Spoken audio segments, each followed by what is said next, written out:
हाय everyone friends, NEET 2023 counselling के लिए आपके लिए बहुत इंपॉर्टेंट जरूरी सूचना है। इस वीडियो में आपको बताने वाला हूं कि राउंड 3 ऑल इंडिया कोटा 15% के लिए कितनी सीट वैकेंट बची हुई है। आपकी जो भी कैटेगरी है, चाहे वो general, SC, ST, PWD, EWS या पीडब्ल्यूडी कैटेगरी हो, पीडब्ल्यूडी किस कैटेगरी में कितनी सीट वैकेंट है और किस कैटेगरी में कितनी कितनी सीट वैकेंट है, राउंड फर्स्ट में कितनी सीट थी, राउंड टू में कितनी सीट आई थी वैकेंट होकर के, और राउंड थर्ड में कितनी सीट वैकेंट होकर बची हुई है, इस वीडियो में पूरा डिस्कस करने वाले हैं। फ्रेंड्स, अभी तक आपने चैनल को नहीं किया सब्सक्राइब तो सब्सक्राइब कर लीजिएगा। नीट की प्रॉपर अपडेट गाइडेंस के लिए आप लोग मेरे साथ बने रहिएगा। साथ ही मैं बता दूं फ्रेंड, टेलीग्राम को ज्वाइन कर लें। टेलीग्राम की जो लिंक है वीडियो को डिस्क्रिप्शन में मैंने प्रोवाइड करा रखी है। नीट की प्रॉपर अपडेट गाइडेंस जो भी है सभी आपको वहां पर पीडीएफ के तौर पर आपको मिलती रहती है। मैं आपको बता देना चाहता हूँ फ्रेंड्स कि राउंड 3 ऑल इंडिया कोटा का बहुत ज्यादा इंपॉर्टेंट ये राउंड होने वाला है। चाहे आप ऑल इंडिया कोटा में पार्टिसिपेट कर रहे हो, चाहे स्टेट कोटा में पार्टिसिपेट कर रहे हो, ये राउंड आपके लिए बहुत जरूरी है। क्योंकि इस बार कुछ चेंजेस किए गए थे कि राउंड फर्स्ट में तो आप अपग्रेडेशन करते ही करते थे। राउंड फर्स्ट में जब आप रिजल्ट देते थे राउंड 2 के लिए, इस बार राउंड 2 में भी आप अपग्रेडेशन कर सकते हैं राउंड 3 के लिए। एक बात और बता देना चाहता हूँ फ्रेंड्स यहाँ पर मैं कि जैसे राउंड 4 में पहले, मतलब स्ट्री वैकेंसी राउंड में पहले एडमिशन नहीं होते थे, लेकिन अब स्ट्री वैकेंसी राउंड में भी रजिस्ट्रेशन होंगे। तो कुछ ये चेंजेस किए गए थे इस बार। तो कितनी कितनी सीट वैकेंट है वो मैं आपको बता देता हूँ, और क्या इम्पैक्ट पड़ने वाला है और क्यों इंपोर्टेंट है ये राउंड राउंड 3 मैं आगे इस वीडियो में डिस्कस करूंगा। चलिएगा फ्रेंड, चैनल को सब्सक्राइब कर लें। आपको जो भी डाउट हो कमेंट में पूछ सकते हैं। वीडियो कैसा लगा है कमेंट में मैं चाहूंगा आप लोग जरूर बताएं। कितनी सीट वैकेंट है वो आप सबसे पहले यहाँ पर देखिएगा। ऑल इंडिया कोटा 15% के लिए जो भी सीट है, मैं बात करता हूँ सबसे पहले ऑल इंडिया कोटा के लिए। ऑल इंडिया कोटा के लिए बात करूं तो ऑल इंडिया कोटा में ओपन कैटेगरी के लिए आप यहाँ से देख सकते हैं कि ओपन कैटेगरी में कितनी सीट यहाँ पर वैकेंट बची हुई है। ठीक है, तो यहाँ पर ओपन के बाद है आपका ओपन पीडब्ल्यूडी। ठीक है, उसके बाद यहाँ पर आपका है ओपन पीडब्ल्यूडी, ईडब्ल्यूएस। ठीक है, तो यहाँ पर राउंड वाइज लिखिए, राउंड 1 में कितनी सीट थी, राउंड 2 में कितनी सीट वैकेंट होकर आई थी राउंड 1 के बाद, और फिर राउंड 3 में कितनी सीट वैकेंट बची हुई है।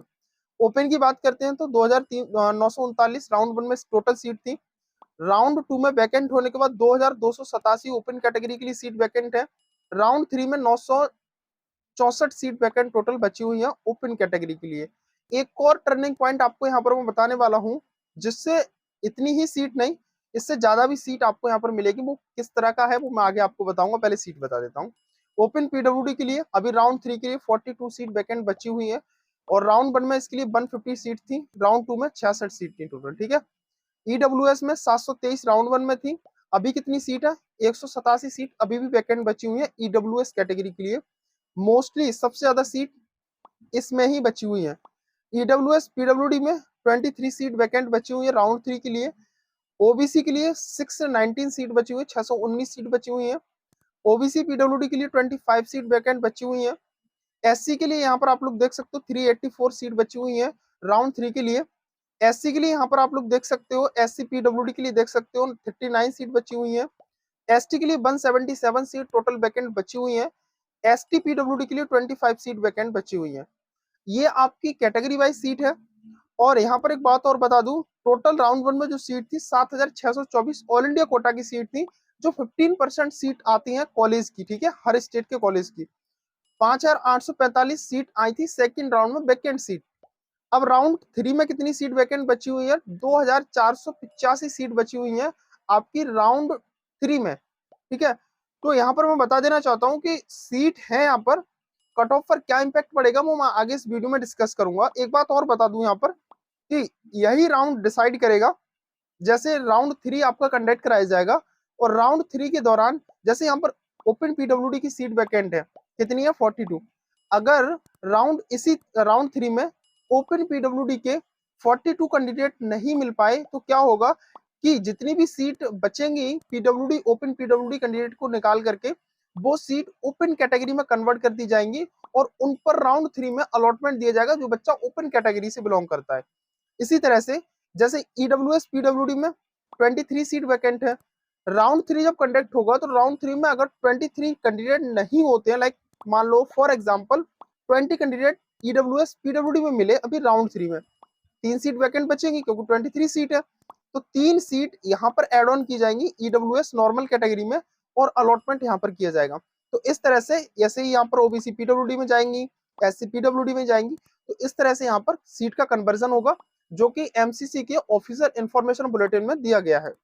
चलेगा, आगे बताने से पहले, जैसे सीट यहाँ पर है, उसे बताने से पहले मैं एक बात और बता देना चाहता हूँ। ये बहुत क्रूशियल है आपके लिए राउंड 3।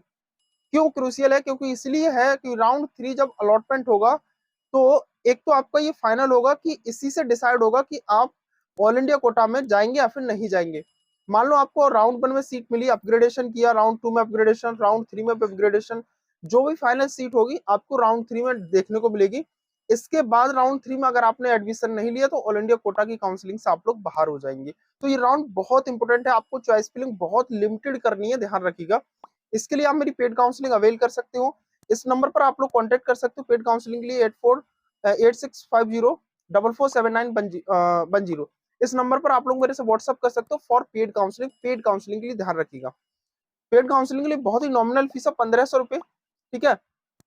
इस नंबर पर आप लोग फोन पे, पेटीएम, गूगल पे कुछ भी करके इसी नंबर पर स्क्रीनशॉट शेयर कर देना। पहली बात तो ऑल इंडिया स्टेट जो भी काउंसलिंग है वो मैं आपकी कंप्लीट कराऊंगा, ठीक है। ऑल गाइडेंस आपको मिलेगी, प्रेफरेंस लिस्ट आपको बनाकर दूंगा, जो कॉलेज आपको मिल सकते हैं उसकी, जो भी डॉक्यूमेंट रिक्वायर्ड है, काउंसलिंग कैसे करनी है, 24/7 आप मेरी पेड काउंसलिंग के बाद कॉल व्हाट्सएप बात कर सकते हो। लास्ट राउंड तक सपोर्ट करूंगा, तो जो भी लेना चाहता 1500 रुपए पे करके मेरी पेड काउंसलिंग अवेल कर सकता है, ठीक है। चलिएगा, बात करते हैं यहाँ पर ऑल इंडिया कोटा और ओपन के लिए कितनी सीट वैकेंट बची हुई है।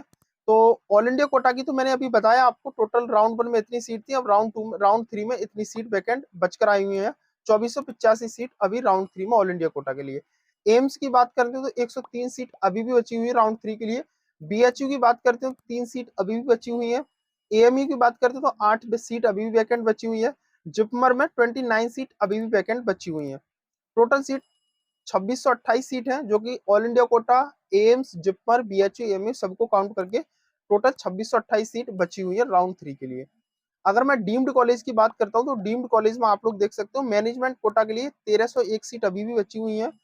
मुस्लिम माइनॉरिटी में 4 सीट है, जैन माइनॉरिटी में 4 सीट है और एनआरआई कोटा के लिए 571 सीट है। अब जो सीट यहाँ पर बचेंगी, ठीक है, एनआरआई कोटा वगैरह की, उनका कन्वर्जन होगा मैनेजमेंट कोटा के लिए, तो इसी राउंड में कंडक्ट होगा, ठीक है। टोटल 1880 सीट अभी भी वैकेंट बची हुई है, तो ये सीट्स आपकी वैकेंट है। कॉलेज वाइज की बात करूं तो कॉलेज वाइज के लिए मैंने पीडीएफ अपने टेलीग्राम पर शेयर कर दिया, वहां से जाकर के आप लोग पीडीएफ को देख सकते हो। बाकी कोई भी डाउट होता है, कुछ भी पूछना चाहते हैं तो आप लोग कमेंट में मेरे से पूछ सकते हो। जो भी बच्चा मेरी पेड काउंसलिंग अवेल करना चाहता है, पेड काउंसलिंग में 1500 रुपए पे करके आप मेरी पेड काउंसलिंग ले सकते हो। मैं फिर से बोल रहा हूँ, ये राउंड 3 आपका है, बहुत ज्यादा क्रूशियल है। आप लोग कोई गलती ना कर दे, नहीं तो काउंसलिंग से बाहर हो जाएंगे। हो सकता है नेक्स्ट ईयर आप एग्जाम में ना बैठ पाए, तो आप लोग बिल्कुल भी सावधानी से इस राउंड को करेंगे। चॉइस फिलिंग बहुत लिमिटेड करनी है, कैसे करनी है, कौन कौन सी चॉइस फिलिंग करनी है, वो आप मेरी पेड काउंसलिंग के बाद दे सकते हो, ठीक है। चलेगा, मिलते हैं नेक्स्ट वीडियो नई अपडेट के साथ, तब तक के लिए बाय। जो कोई अपडेट होगा मैं आपको इन्फॉर्म करूंगा टेलीग्राम पर और वीडियो के माध्यम से।